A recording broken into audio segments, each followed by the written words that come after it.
इतिहास साक्षी है कि पुण्य भूमि भारत की गाथा भारत की अस्मिता, गौरव और राष्ट्रीय स्वाभिमान के लिए विदेशी आक्रांताओं से संघर्ष की महान गाथा है। बर्बर आक्रांताओं ने भारत की आत्मा पर चोट करने और भारत का अपमान करने के लिए हमारी संस्कृति और आस्था के केंद्रों को ध्वस्त किया। सोमनाथ, काशी, मथुरा और अयोध्या के मंदिरों का तोड़ा जाना आज भी भारत की स्मृतियों में जीवित है। सन 1528 में अयोध्या में भगवान श्री राम के मंदिर का मुगल आक्रांता बाबर द्वारा तोड़ा जाना ऐसी ही एक अक्षम्य घटना थी जिसने सीधे भारत के सम्मान और आत्मा पर चोट की थी। कारण साफ था, अयोध्या के श्री राम के मंदिर पर आक्रमण भारत की आत्मा पर आक्रमण था। जहां हर भारतीय के रोम रोम में राम बसते हैं, वह भारत यह अपमान कैसे सहता। राम मंदिर पर आक्रमण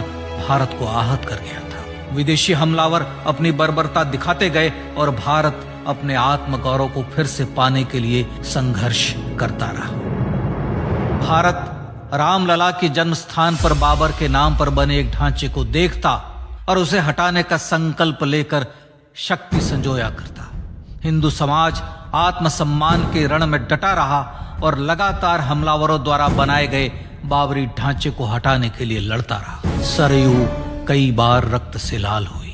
कभी स्थानीय शासकों ने तो कभी साधु संतों और राम भक्तों ने राम जन्मभूमि की मुक्ति के लिए अपने प्राणों की आहुति दी। 74 बार युद्ध हुए। हम कुछ मोर्चे हारे, पर रण जीतने का संकल्प कभी कम नहीं हुआ। हिंदू समाज तलवारों से रक्त रंजित हुआ, पर उसने हार नहीं मानी।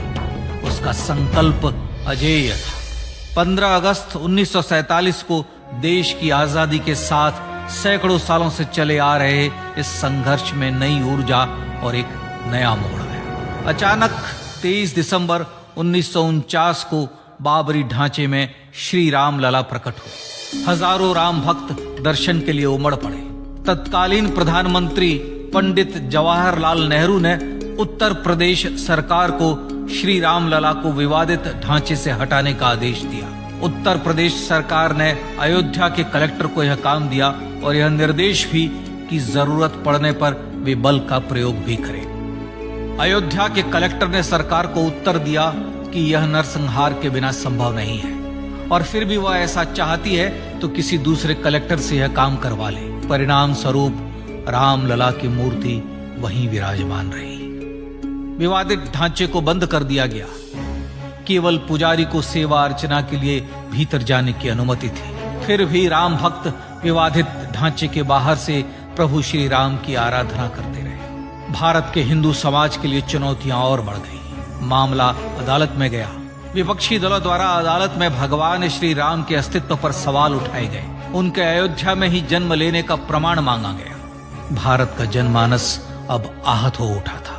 आजाद भारत में भी हिंदू समाज को अपनी आस्था और श्रद्धा के लिए संघर्ष करना पड़ रहा था। चुनौतियों के इस समय में सन 1984 में विज्ञान भवन दिल्ली में विश्व हिंदू परिषद ने धर्म संसद का आयोजन किया। इस संसद में देश भर के संतों ने राम जन्मभूमि की मुक्ति के लिए आह्वान किया और राम जन्मभूमि मुक्ति यज्ञ समिति का गठन किया। धर्म संसद ने राम जन्मभूमि की मुक्ति और वहां भगवान श्री राम के भव्य मंदिर बनाने के भारत के जनमानस के संकल्प को फिर से दोहराया। विश्व हिंदू परिषद के नेतृत्व में मंदिर निर्माण के लिए पूरे देश में अभूतपूर्व आंदोलन की शुरुआत हुई। श्री राम जन्मस्थली मुक्ति यज्ञ समिति के साथ देश भर में राम जानकी की रथ यात्राएं निकली। राम लीलाओं में राम कथा के माध्यम से भारत का आम जन फिर से जुटा। अब सबके मन में एक ही प्रण था, एक ही लक्ष्य था। अयोध्या में जन्मभूमि पर भगवान श्री राम के भव्य मंदिर का निर्माण। सन 1989 में विश्व हिंदू परिषद द्वारा गांव-गांव से रामशिला पूजन करके अयोध्या भेजी गई। 2,75,000 गांवों से रामशिलाएं अयोध्या पहुंची। भव्य राम मंदिर के शिलान्यास का निर्णय हुआ। पूज्य संत महात्माओं और हिंदू समाज के अन्य प्रमुख नेताओं के निर्णय के अनुसार अनुसूचित जाति के प्रमुख नेता श्री कामेश्वर चौपाल ने 9 नवंबर 1989 को मंदिर निर्माण का पहला पत्थर रखा।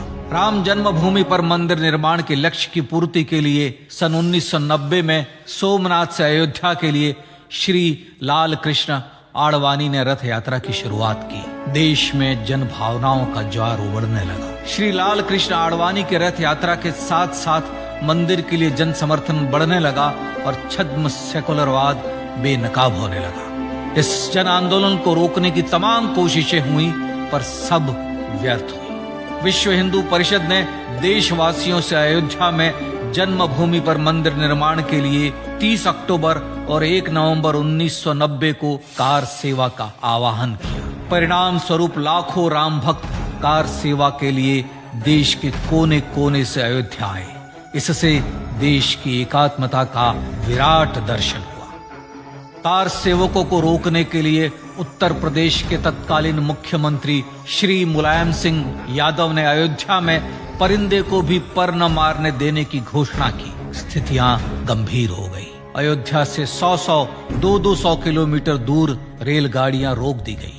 अयोध्या युद्ध भूमि बना दी गई। मार्ग बंद, रेल बंद, चप्पे चप्पे पर पुलिस। अयोध्या सैनिक छावनी में बदल गई। राम नाम पर ऐसी पाबंदी कि अर्थी ले जा रहे लोगों तक को रोका गया क्योंकि वे राम नाम सत्य कह रहे थे। लेकिन सैकड़ों किलोमीटर की यात्रा कर कार सेवक अयोध्या पहुंचने लगे। राम के गीत गाते, होठों पर हंसी और पांव में छाले लिए राम काज के लिए राम भक्त देश विदेश से अयोध्या पहुंच ही गए। कार सेवकों पर गोलियां चली। अनेक कार सेवक शहीद हुए।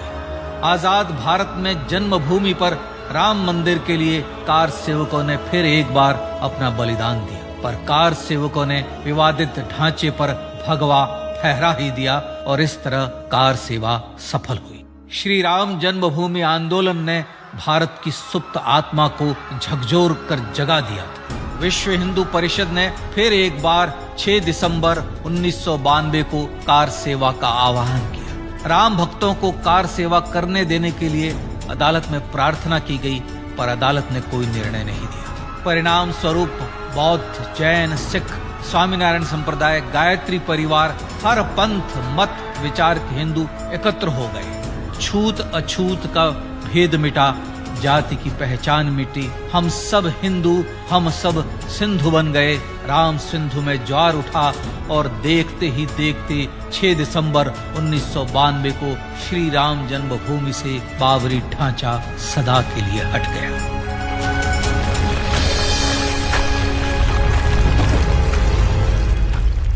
यह क्षण शौर्य, न्याय और सत्यमेव जयते का क्षण था। यह तो धर्मस्ततो जय का क्षण था। पर संघर्ष की गाथा यहां जाकर भी नहीं रुकी। छद्म सेकुलरवादियों द्वारा भारत और भगवान श्री राम के इतिहास को झुठलाने के लिए अदालतों में चुनौतियों का सिलसिला चलता रहा, जो 1950 से चल रहा था। हिंदू सिखों के बीच से गुजरते हुए भगवान श्री राम का दर्शन करने के लिए विवश थे। यह स्थिति थी आजाद भारत में श्री राम और राम भक्तों की। पर सत्य को तो जीतना ही था। आखिरकार देश के सर्वोच्च न्यायालय के 5 जजों की खंडपीठ ने 9 नवंबर 2019 को ऐतिहासिक निर्णय दिया और यह कहा कि अयोध्या जन्मभूमि परिसर की पूरी 67 एकड़ भूमि रामलला की। और न्यायालय ने भारत सरकार को जन्मभूमि पर मंदिर बनाने के लिए एक ट्रस्ट बनाने का आदेश दिया। सर्वोच्च न्यायालय के आदेश के अनुसार भारत सरकार ने 5 फरवरी 2020 को श्री राम जन्मभूमि तीर्थ क्षेत्र नाम के ट्रस्ट का गठन किया और राम जन्मभूमि न्यास की भूमि जो सरकार द्वारा अधिग्रहित की गई थी, उसे ही नवनिर्मित न्यास को वापस दे दिया गया। 5 अगस्त 2020 को भारत के प्रधानमंत्री श्री नरेंद्र मोदी ने श्री राम जन्मभूमि तीर्थ क्षेत्र के अध्यक्ष पूज्य महंत नृत्य गोपाल दास, राष्ट्रीय स्वयंसेवक संघ के पूज्य सरसंघ चालक डॉक्टर मोहन भागवत एवं उत्तर प्रदेश के मुख्यमंत्री श्री योगी आदित्यनाथ की उपस्थिति में श्री राम जन्मभूमि पर भगवान श्री राम के भव्य मंदिर के लिए भूमि पूजन कर निर्माण कार्य का शुभारंभ किया। इस तरह लगभग 500 वर्षों से राम जन्मभूमि की मुक्ति के संघर्ष का पटाक्षेप हुआ। अपने आत्मसम्मान और राष्ट्रीय अस्मिता के लिए इतना लंबा संघर्ष विश्व के इतिहास में बेजोड़ है। श्री राम भारत की आत्मा, भारत की परिभाषा, हमारे राष्ट्रीय आदर्शों और जीवन मूल्यों के प्रतिनिधि मर्यादा पुरुषोत्तम हैं, जो हर हिंदू के होठों पर जन्म से मृत्यु तक रहे। बस यही हर हृदय में प्रार्थना होती है। राम भारतीय राष्ट्रीय स्वाभिमान और आसेतु हिमालय से समुद्र पर्यंत तक जन जन को एकात्मता के बंधन में बांधने वाले रक्षा सूत्र है। अयोध्या स्थित श्री राम जन्मभूमि पर बाबर का हमला वास्तव में भारत के स्वाभिमान और राष्ट्रीयता पर हमला था। प्रधानमंत्री श्री नरेंद्र मोदी द्वारा श्री राम जन्मभूमि पर राम मंदिर का पुनः निर्माण न केवल बाबरी मानसिकता का पराभव है, बल्कि संपन्न, सुखी, सुसंस्कृत, सर्वशक्ति संपन्न स्वराष्ट्र का सूर्योदय भी है। यह उस राम राज्य की दिशा में वह कदम है जिसकी अभिलाषा राज राजेंद्र चोल, कृष्णदेवराय, छत्रपति शिवाजी महाराज से लेकर महात्मा गांधी तक ने की थी।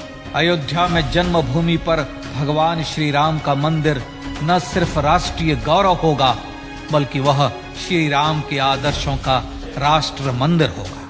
अब वह महान संकल्प पूरा होने जा रहा है। आइए इस राम यज्ञ, राष्ट्र यज्ञ में जिन ज्ञात और अज्ञात भारतीयों ने अपनी आत्माहुति दी है, उनका पुण्य स्मरण कर उन्हें श्रद्धांजलि दें।